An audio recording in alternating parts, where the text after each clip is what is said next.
So how much water actually runs off your roof? This is what you want to collect. This is what you want to channel into a rain barrel so you can use it later. 1 inch of rain. We've had a lot of inches of rain lately. Falling over 1 square foot of impervious surface creates 0.6 gallons of water. What's that mean? It means that if you have a roof of 1,000 square feet of surface, 1 inch of rain will create approximately 600 gallons of water. And some of those storms we had this last week, you can imagine how many thousands of gallons of water you could have channeled from your roof. Now, most of us don't have 1,000 square foot roof, but to give you an idea, let's look at a rectangular shaped house there, which is 35 foot by 60 foot. So that's 2,100 square foot. That would produce 1,260 gallons of water for each inch of storm, because 2,100 times 0.6 gallons is 1,260 gallons. That's a lot of water. One of these things right here holds 55 gallons. So you can imagine how quickly you could fill up one of those. Now, if a barrel holds about 50 gallons, that roof with 1 inch of rain would fill about 25 barrels. So this is why you shouldn't use it for drinking water. What falls onto the roof, what comes off of the roof isn't always clean. You have birds in the roof. Birds poop. Poop carries fecal coliforms. Fecal coliforms can make you sick, can make your dog sick, your cat sick, anyone else. Although cats eat a lot of things, and so do dogs. But on some roofs, you have mossy roofs, or people have put like moss killer on it there to kill off the moss, and that carries chemicals that are toxic to humans. If you look on the side of a regular jar of moss out or something like that, it will say right on there that it's toxic or harmful to marine animals. So that's one good reason you don't want to drink it either. And actually, if you use something like that, and you look where the water splashes, you'll know some of your other vegetation is dead too. There are other things that people put on roofs. If you have a new wood shingle roof, probably came from shingles made in Canada, cedar shingles. They have a warranty on that, and the only way that they honor the warranty is because of the fact that they treat the wood with a lot of chemicals. You have creosote, you got some petro chemicals there, and then you also have metal roofs, which are probably the best of all as far as that goes. But if you're just using it for watering your plants and watering your yard and watering your trees, that's fine.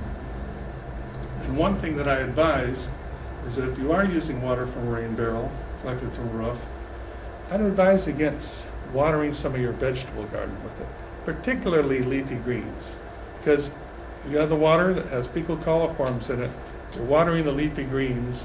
I think a lot of us remember the problems they had with spinach and lettuces in California and Mexico that were sprayed with things that had fecal coliforms, and the people got sick eating them. So if you use it for vegetables, I'd advise like a drip system near the roots of the vegetables, or just use it for shrubs and ornamentals and lawns and things like that. So step one in building a rain barrel is finding the rain barrel. And I'm going to have Roxy help me out a little bit here, because she had something great that she found yesterday. So the barrel needs to be food grade, meaning it has no chemicals, pesticides, fertilizers, petroleum products, etc. And these barrels are used for a variety of uses. And some people will say, hey, I can get one free at the car wash. It carried soap. I can get one here. I can get one there. But you really need to get one that's food grade. You can go on Craigslist. That's kind of a hit or miss type thing, especially finding one in the Camino area. If you do find one there, they're sometimes $15 or thereabouts. In Bellingham, they have a place called the Restore, which is a great place to go to find things that have been hardware and doors and windows and everything that have been repurposed from buildings that have been deconstructed. And they have rain barrels and rain barrel classes, and you can often get the rain barrels there for around $10. Skagit Farm Supply has these orange-looking barrels that were formerly olive barrels that they have for around $30, or you can buy them for a little bit more with some of the hardware on there. And Roxy, do you want to share what you found? She found this one right here. Skagit. The Skagit PUD he actually is, apparently has more of a budget than you have. Oh, yeah. Anyone has more of a budget than I Yeah. So they put some effort into, a couple of guys there on their staff have put some effort into figuring out what they recommend. And they actually have somebody on their staff who builds these. So the barrel on the right, you can buy, anybody can buy, you don't even have to live in Skagit County, for $50. But they also publish all of the materials list and all the plans on their website, Skagit PUD, Google for rain barrel, I don't remember exact website. And they, all of their parts they get at Ace Hardware in Mount Vernon on Riverside. Yeah, it's at 1420 Riverside.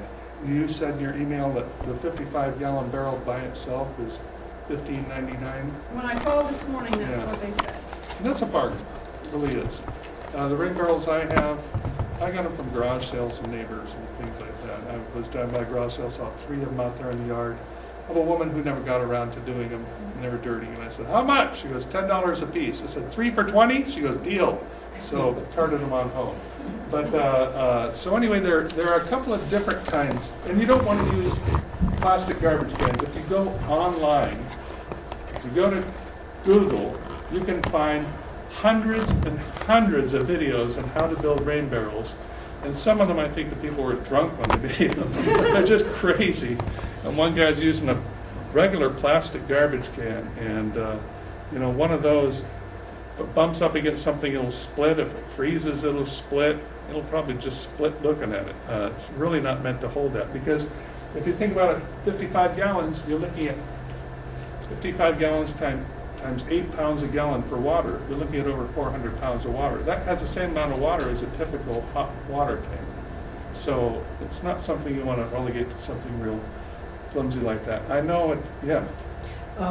These these won't crack and freeze in the winter when they, you know, when we have those Well, cold spells? talk about that, yeah. I'll mention that. Well, actually, I'll just talk about it right now. Since in this area, you usually don't need to water too much during the winter time, I would recommend just draining it and putting something over, or disconnecting the downspout so you don't collect water in the rain barrel itself. Particularly if it is going to be cold. This last winter probably wouldn't have been a problem at all. The winter before that, when it got really, really cold, you know, that could have caused a problem.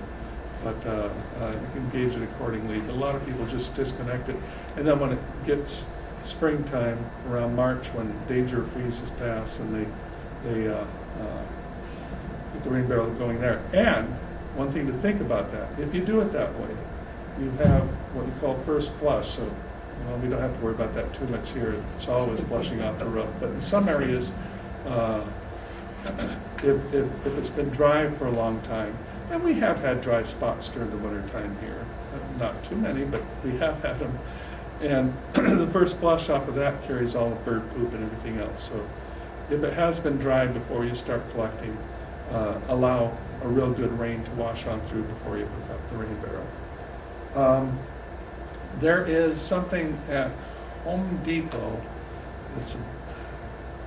I think it's under $100, and it's a real cool looking rain barrel that is kind of a sand color, nice looking thing. But it's not as strong as one of these. It's sort of like halfway in between one of these and a plastic garbage can. The benefit is they have a downspout diverter on it, and I'll show what those.